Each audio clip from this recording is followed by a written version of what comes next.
इस वीडियो में हम लोग डॉपलर्स इफेक्ट का ही क्वेश्चन नंबर 9 से सॉल्व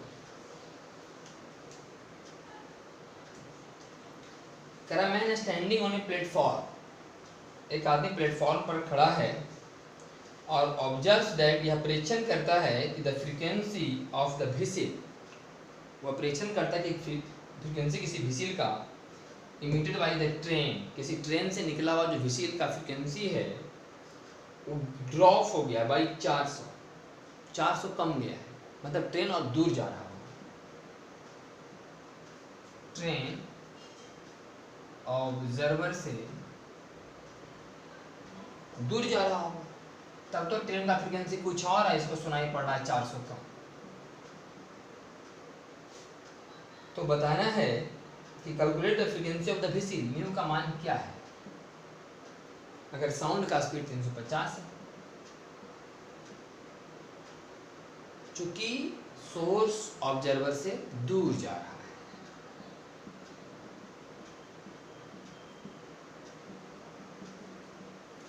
तो न्यू माइनस 400 बराबर 350 बटा 350 प्लस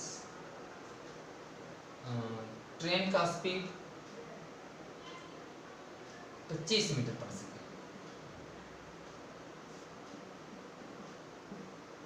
अब बोले न्यू, इसको सॉल्व करेंगे और यहां से न्यू का मान आ जाएगा। ऑब्जर्वर को सुनाई कितना दे रहा है, जो प्रोड्यूस हो रहा है यहाँ से उसका 400 कम लिख लिए। लेकिन फार्मूला क्या होता है कि जब कोई सोर्स ऑब्जर्वर से दूर जाए तो v बटा v plus v S into D, v velocity of sound, v S velocity of source, तो यहाँ से न्यू का मान निकल जाए, जो भी आएगा यही आएगा। क्वेश्चन नंबर 9 में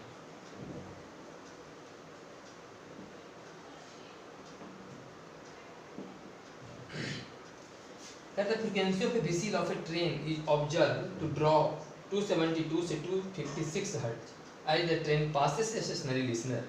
एक ऑब्जर्वर से कोई सोर्स जब दूर जा रहा है तो ये प्रोड्यूस करता है 272, लेकिन यहाँ सुनाई दे रहा है 256।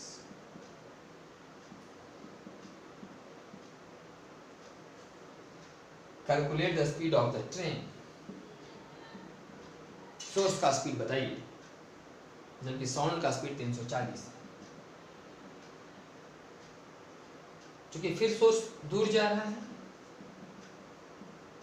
तो v बटा v plus v S into new, यहाँ पुट कर देना है 256 बराबर 340 बटा 340 प्लस वी एस और यहाँ 272, यहाँ से वी एस का मान निकल जाएगा।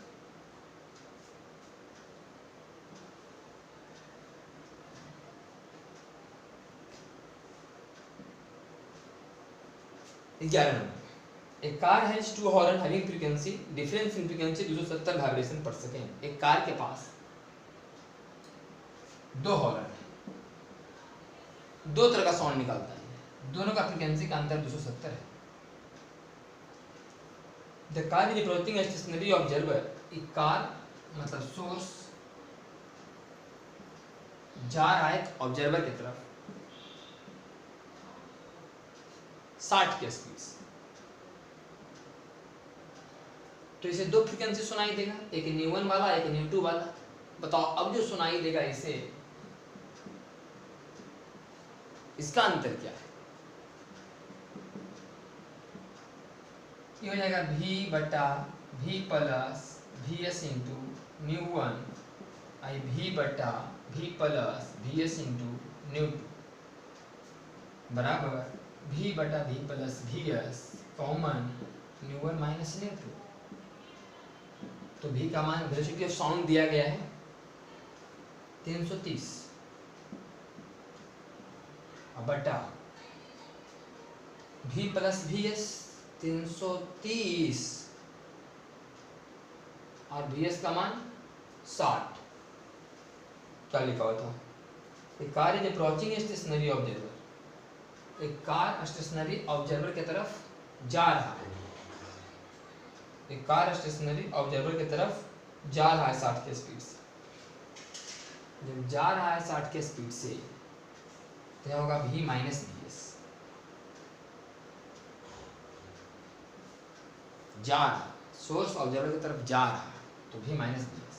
तो 330 में 60 घटेगा तो 270 आएगी, 270 बराबर 330 12 number.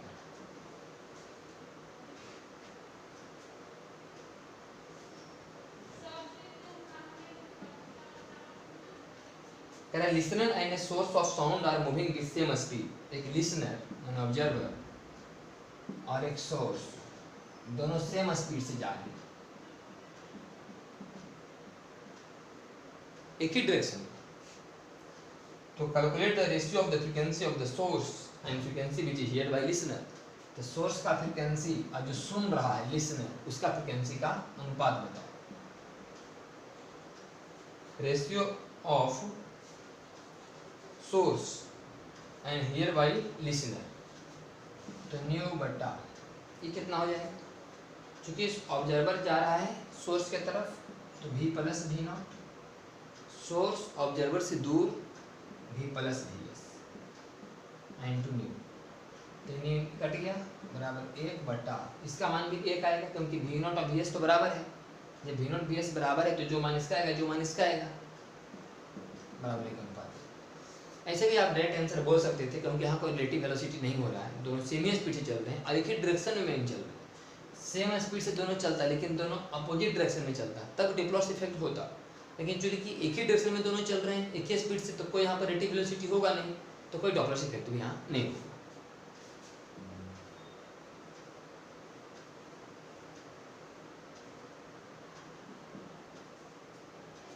Correct, man feels that frequency of the whistle decreases bye 10%। एक आदमी फील किया कि उसका फ्रीक्वेंसी 10% कम गया है।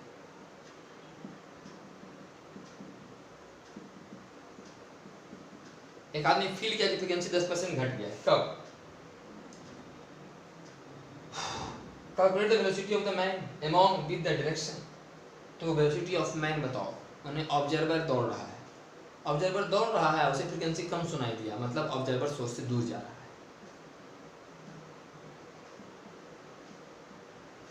तो बताओ कितना स्पीड से जा रहा है, क्योंकि दूर जा रहा है इसमें v माइनस वी नॉट बटा वी इंटू न्यू, न्यू डैश बराबर तो 9 न्यू बाई 10। साउंड का स्पीड है यहाँ 330 माइनस वी नॉट बटा 330 अब न्यू न्यू न्यू 0 0 तो 33 गुने 9 आई 33 गुने 10, 33 गुने 10 में 33 गुने 9 घटेगा 33 बचेगा। 33 मीटर पर सेकेंड से सोर्स से दूर जा रहा है तब तो फ्रीक्वेंसी घटा हुआ मालूम पड़ेगा, सोर्स के तरफ जाता तो फ्रीक्वेंसी बढ़ा हुआ मालूम पड़ता।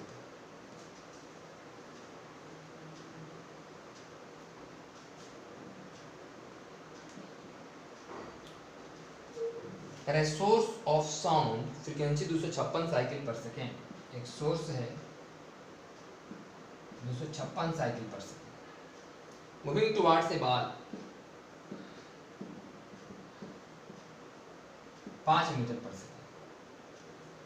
Calculate the number of beats heard per second. Number of beats heard per second, एक तो इस एक बार डायरेक्ट फ्रीक्वेंसी सुनाई देगा 256, एक बार टकरा करके आएगा फिर इसको सुनाई देगा, दोनों फ्रीक्वेंसी का अंतर बराबर नंबर ऑफ बिट्स।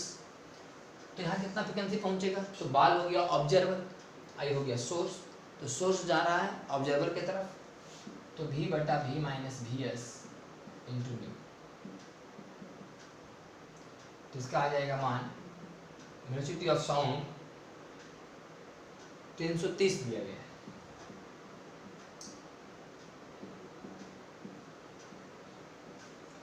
इतना फ्रीक्वेंसी पहुंचेगा दीवार पर, फिर दीवार से लौट के आएगा, इसको सुनाई देगा।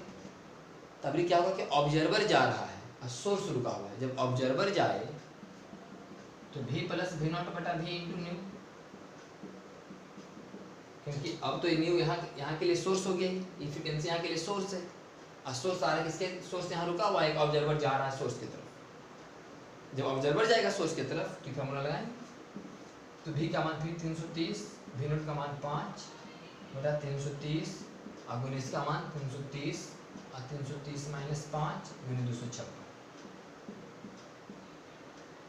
तो अपना यहाँ आ जाएगा लगभग 264 के आसपास। 256 में 264 अंतर करो तो 8 आएगा आंसर। क्वेश्चन में 4 दिया आंसर, वो 8 ही होगा। और इसके पहले भी क्वेश्चन में इसी ढंग का एक सवाल था, क्वेश्चन नंबर 5 में, हो सकता है उसमें भी आपका आंसर नहीं मैच करे। क्वेश्चन नंबर 5 में इसी ढंग का सवाल, same to same question number 5। Question number 15 में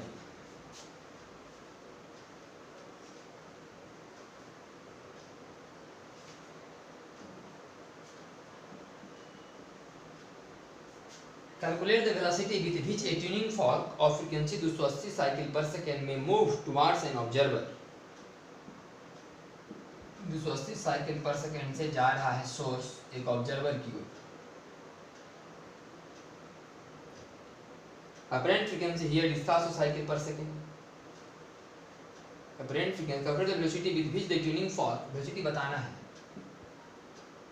ताकि इसको 280 साइकिल लागू बुझाए हैं 700 साइकिल पर सेकेंड। अब जब को लग रहा है कि 700, एक्चुअल में है 280, तो बताओ इसका स्पीड क्या है? क्योंकि सोर्स जा रहा है ऑब्जर्वर की तरफ, तो 700 बराबर वेलोसिटी ऑफ साउंड 350 बटा 350 माइनस वीएस अब गुने 280, तो 350 चला आएगा, ये 350 माइनस वीएस यहाँ बराबर 700 यहाँ आएगा तो 2 से कटेगा, फिर कटेगा तो 140, तो वीएस बराबर आ जाएगा 350 माइनस 140 बराबर 210। तो आंसर आएगा 210 मीटर पर सेकंड से सोर्स ऑब्जर्वर की तरफ जा रहा है।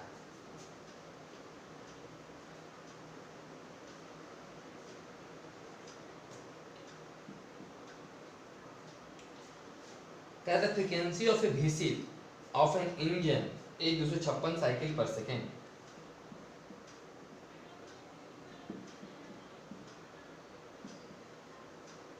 It is moving towards an observer.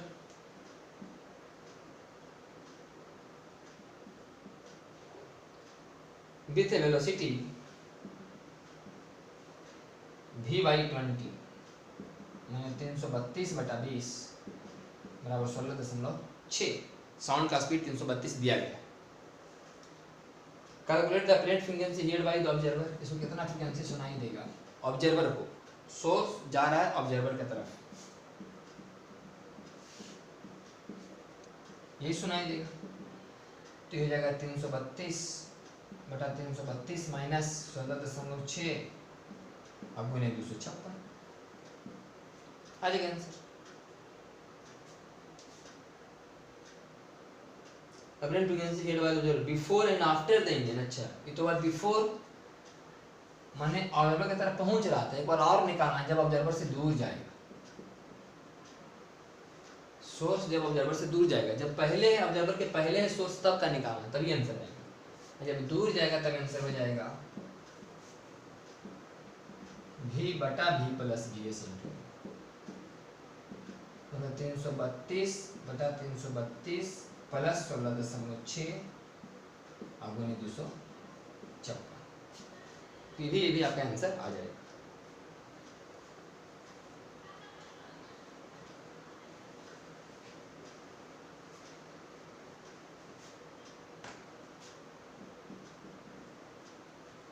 Correct. Two distant source are situated together.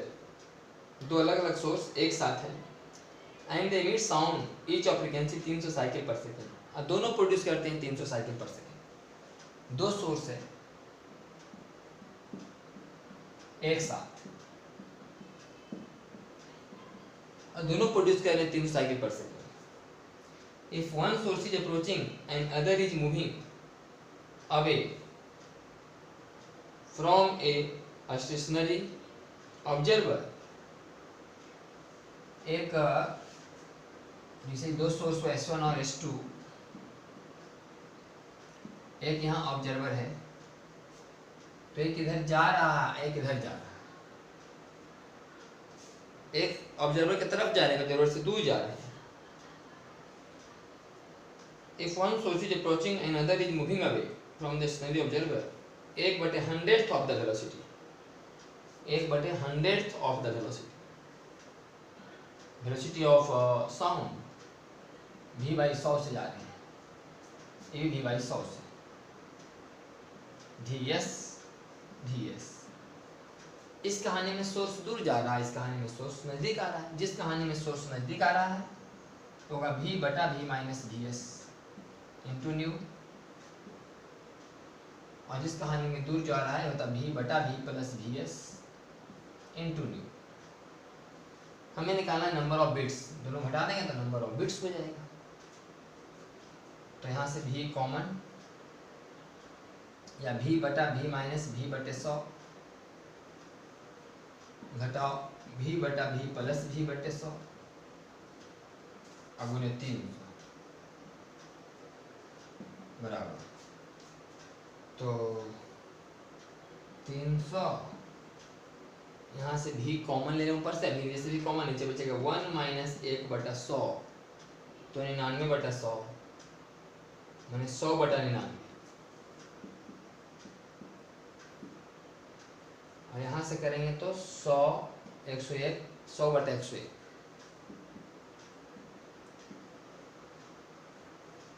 तो निकालना क्या था, number of beats heard per second, दोनों की फ्रीक्वेंसी का अंतर निकालेंगे। तो हो जाएगा बराबर 300 और 100 कॉमन फिर से, तो 99 और 2 101, 99 गुना 101, 99 गुना 101। तो मोटा मोटी देख लो ही, अगर ऐसे काट लें मोटा मोटी के अंदाज से, आई काट लें 3 बार का, तो 3 दूनी लगभग 6, तो लगभग 6 के आसपास आएगा। उसी में कुछ जो आई 99 आई 100 1 समथिंग आई 300 आई 101, तो 3 से थोड़ा कम आई 1 से थोड़ा ज़्यादा, दोनों मैनेज करेंगे, तो 3 दूनी मोटा मोटी 6 के आसपास। 18 नंबर सवाल,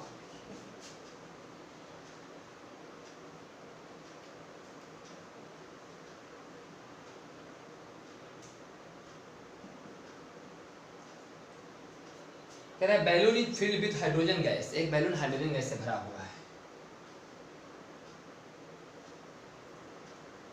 how will it act for sound wave, sound wave के लिए कैसा काम करेगा, कॉनकेव लेंस या कॉन्वेक्स लेंस।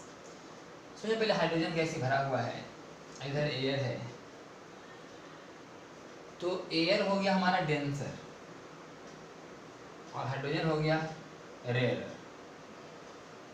तो डेंसर और रेयर, अगर हम कांच में ऐसे बोले कि कोई कांच है,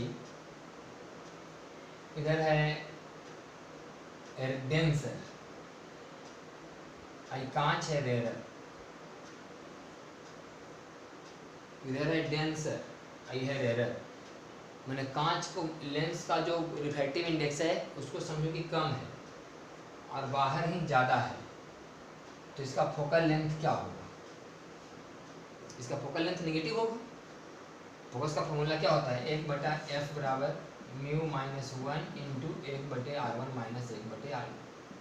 अगर यहाँ हवा मानो तो हवा का रिफ्रैक्टिव इंडेक्स 1, और यहाँ 1 से भी कम, हवा से भी कम रेयर मैंने 0.2 के आसपास, तो यहाँ रखेंगे 0.2 - 1, तो आएगा निगेटिव में, मैंने फोकस क्या आएगा निगेटिव में।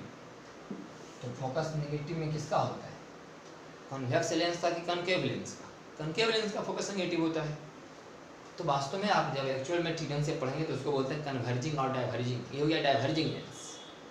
लेकिन हम लोग जो बोलते हैं कॉनकेव लेंस, वो डाइवर्जिंग लेंस की भाषा में ही बोलते हैं, तो कॉनकेव लेंस की तरह काम करेगा क्योंकि फोकस क्या आ गया निगेटिव, तो कॉनकेव लेंस।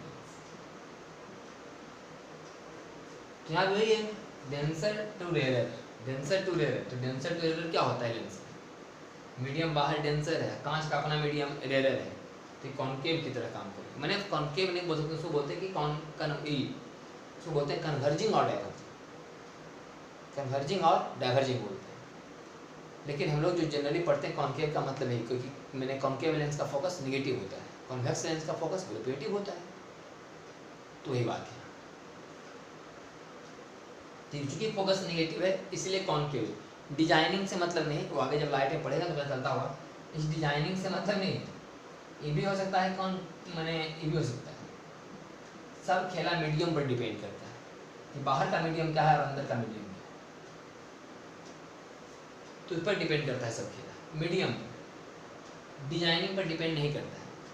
लेकिन हम लोग जो जिस के बारे में जनरली पढ़ते हैं, हम जो मतलब जनरली पढ़ते हैं 10 क्लास में ना, उसमें हमेशा कांच का कितना होता है 1.5, मैंने हवा से वो ज़्यादा होता है, हवा से ही ज़्यादा होता है रिफ्रैक्टिव इंडेक्स।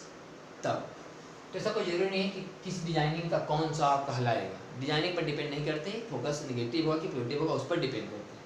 ये कन्वर्जिंग भी हो सकता है, डाइवर्जिंग भी हो सकता है, ये कन्वर्जिंग भी हो सकते हैं, डाइवर्जिंग भी हो सकता है। ये डिपेंड करता है कि कांच का रिफ्रैक्टिव इंडेक्स क्या है, हवा से ज़्यादा है कि हवा से कम है। तो ऐसा डिजाइनिंग का कन्वर्जिंग हो सकता है और आपका डाइवर्जिंग हो सकता है। इस डिजाइन का भी लेंस कन्वर्जिंग या डाइवर्जिंग हो सकते हैं। लेकिन जनरली जो हम समझते हैं कि यहाँ क्या है 1, इधर है समझो कि कम, देखो यहाँ हवा है, यहाँ हाइड्रोजन है, डेंसिटी ये आपका मीडियम रेयर हो गया। तो अगर कांच का मीडियम रेयर हो हवा से तो इसका फोकस नेगेटिव होगा, और नेगेटिव का मतलब कॉन्केव लेंस, ये कॉन्केव लेंस की तरह काम।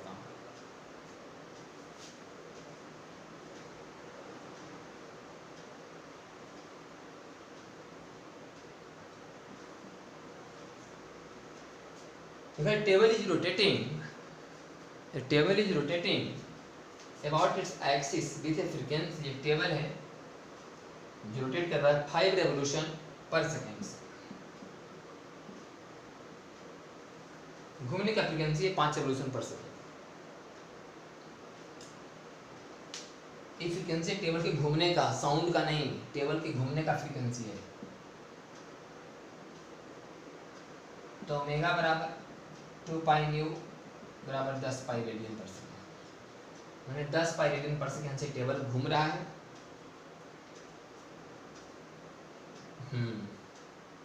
A source of sound of frequency 1000 cycle per second is fixed on the table at a distance of 70 cm from axis। Axis से 70 सेंटीमीटर की दूरी पर एक सोर्स जिसका फ्रीक्वेंसी 1000 साइकिल पर सेकेंड है यहाँ पर फिक्स है। तो सोर्स भी घूम रहा है, तो सोर्स कितना से घूमेगा, v बराबर ओमेगा।